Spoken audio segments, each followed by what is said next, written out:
สักกะโบยนี่ป้าเอ้ยป้าคือไม่ได้ป้า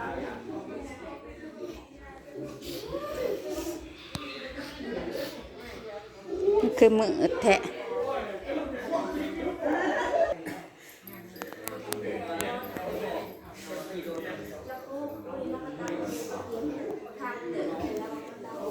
พี่น้องเอ้ยมองดูมาเจาะแม่ใหญ่ว่าแม่ใหญ่เป็นเมื่อยมาได้ยินข่าวว่าแม่จันขีดเป็นกระทันหันพี่น้องเอ้ยมองดูจักสิเป็นอะไร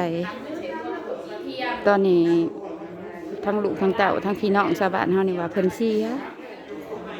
แต่ว่ายังพังเบิ่งปาฏิหาริย์ว่าเพิ่นสลบไปบ่หรืออีหยังหั่นนะนำตัวส่งโรงหมอไปปั๊มหัวใจไปใส่ออกซิก็บ่มีปฏิกิริยาพี่น้องเอ้ย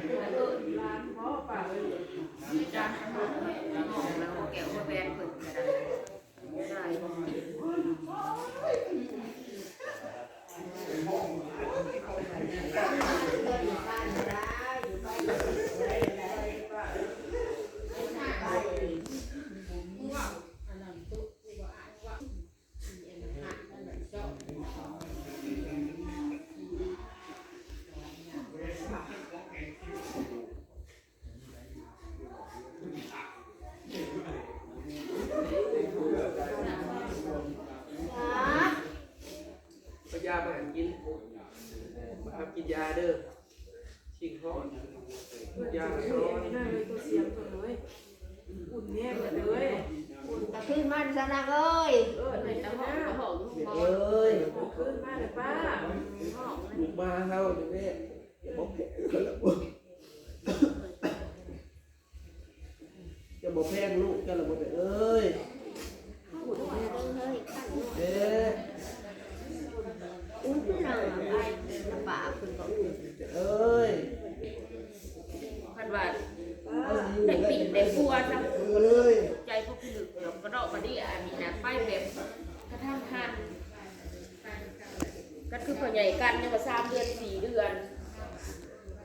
เขาว่าเจ็บหมอนแบบปิ่นได้ฟัวแล้วก็ไข้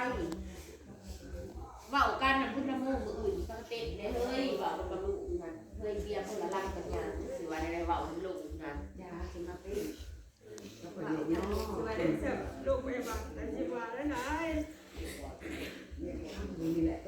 อยู่ดีๆเบิดมื้อเบิดเว้นพี่น้องเอ้ยลงวัดลงว่าก็ลงบางแรงๆนี่ก็ยังดีอยู่แต่ว่าเพิ่นว่าเจ็บท้องกระทันหันมาแบบเป็นมูแซนนึงได้ยินเสียงได้ยินสื่อแม่บ่ได้ยินนั่นแหละเสียงซี่น่ะคือสิเสียงหลายเถื่อแท้เฮาพาไปก็ไปเสียงแหละมาเสียงอีกแล้วเสียงก็ถึงกันที่10เพิ่นเอาขึ้นไปนี่เลยพาเลยที่โมกเพิ่นย่อยยอดนั่นว่าเช็ดแน่ที่โมกตั้งปีแล้วว่า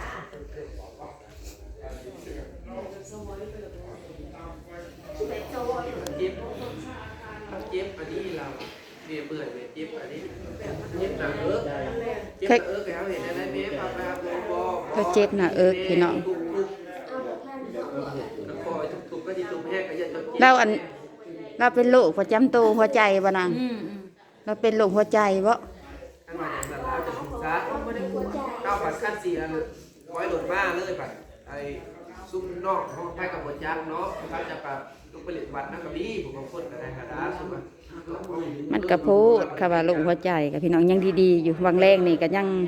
ย่างไปเฮือนเสาหลังอยู่แล้วเพิ่นก็มาว่าเจ็บท้องเรายังย่างไปเฮือนเสาหลังอยู่บางแรงนี่แล้วเราเจ็บท้องเข้าห้องน้ำ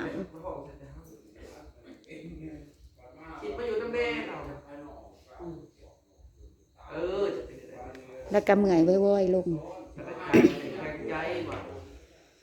ก็เลยพากันขีดไว้ยันหัวใจล้มเหลวพี่น้องเลย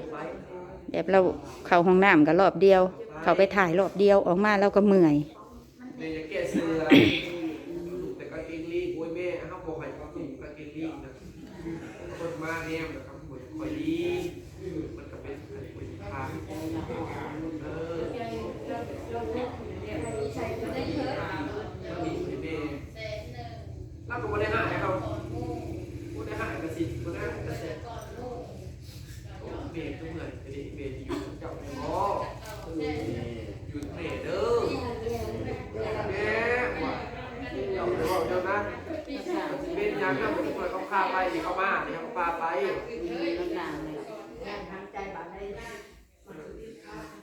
พอจะเอาขึ้นรถแหละแต่พอท่านเอาขึ้นรถกับผมเป็นยังพอจะเอาขึ้นรถแล้วก็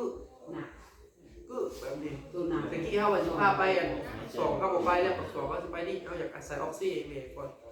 อย่างหน่อยกันปล่อยลมหายใจพอจะไปห่างกันแหลกผมก็ว่าเช่าที่หรอกนี่ตัวเป็นตัวยังไงเขาแบบจะมึนแล้วก็เลยมันจะมันเต้นกันนะผมหากข้าวผัดผมอันหัวใจปรับหัวใจน้ำมันหมดเข้าไปปรับ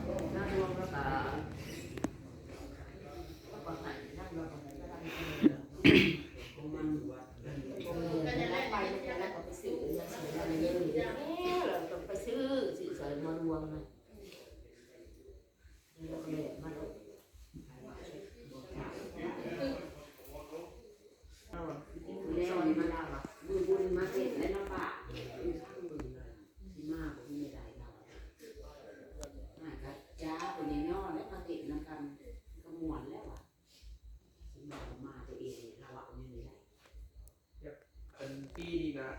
อันโบอะไรเด็กนี้พาไปเองโบบอกอันน่ะเจ้านะครับไปเนาะวันไปตามไปทำเงินก่อนแล้วสิไปหาเงินเอาวันนี้จะมาเป็นงานจะมาปลูกต่อมาแหลมมาเรากำลังอันดอกกลิ่นมาเนี่ยเด็กมันจุ่มจะได้หลังนั่นแหละให้แต่แป้ว้าวหลังมันห้าเราหลังมันหายปากมันใจมันดีเราบอกเลยทำเราในนี่แหละแต่เรากับไปห้ามันดอกไปจะกลับไปเอาของมันกินเดิมเย็นเลยกินที่ตัวเย็นแล้วเดี๋ยวจะขนมเสร็จแล้วคือก็แล้วลงไปกระดิ่งเย็นที่ทีมก่อนแล้วก็เย็น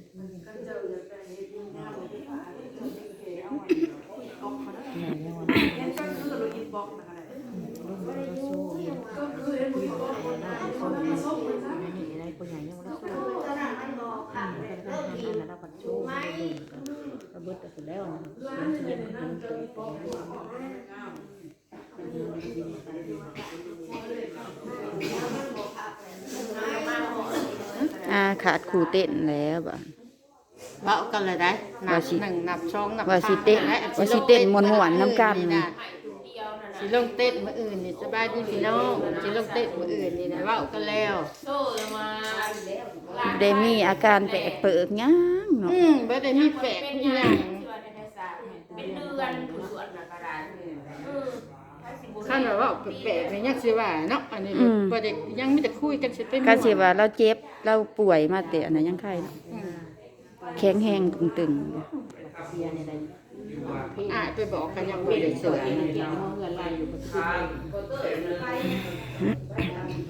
เมื่อยเด้เนาะพี่น้องเอ้ยทั้งบุญบ้านทั้งแบบนี้ตะกี้ก็คิดว่าบ่ม่วนแล้วแม่ใหญ่ก็เป็นแห้งพี่น้องเดียวกันนะเฮ้ยค่ะกันเด้อ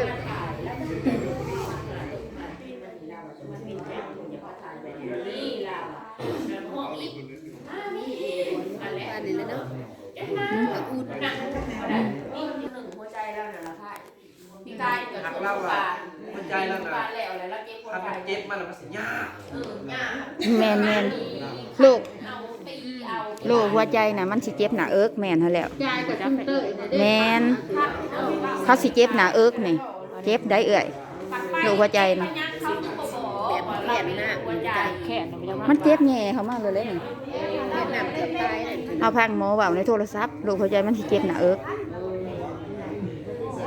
เขาเครือข่ายแม่ไหลนี่เป็นโรคหัวใจ ล้มเหลว เฉลยเหลือหัวใจเลย เอ้าเราบ่ได้เป็นหยังเนาะมีแต่เมื่อยบัดถ้าว่าเราเจ็บหน้าเอิกหน้าจันขีดว่าเอา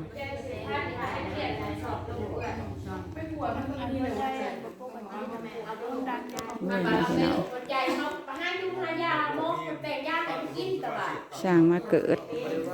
ทั้งบุญทั้งเจอแบบนี้บ้านเฮาจักสิแนวใดเนาะบ้านนี้ ไอ้แค่บอกก็ไปที่ว่าได้ บ่ได้เป็นหยังมีแต่ว่าไอ้ลาวมันไป จังได้ก็ขอแสดงความเสียใจเด้อกับครอบครัวจานขีดนี่แหละเนาะรอปาฏิหาริย์นี่แหละพี่น้องบัดนี้จังได้เด้เนาะป้าก็คืนมาเด้อป้าเด้อแข็งแห้งโอ้ยเนาะสงกรานต์เต้นหย่อง คนจอย แล้วมักเต้นมักม่วนได้นี่ป้านี่ แล้วมันเกิดอะไรหัวใจวายเฉียบพลัน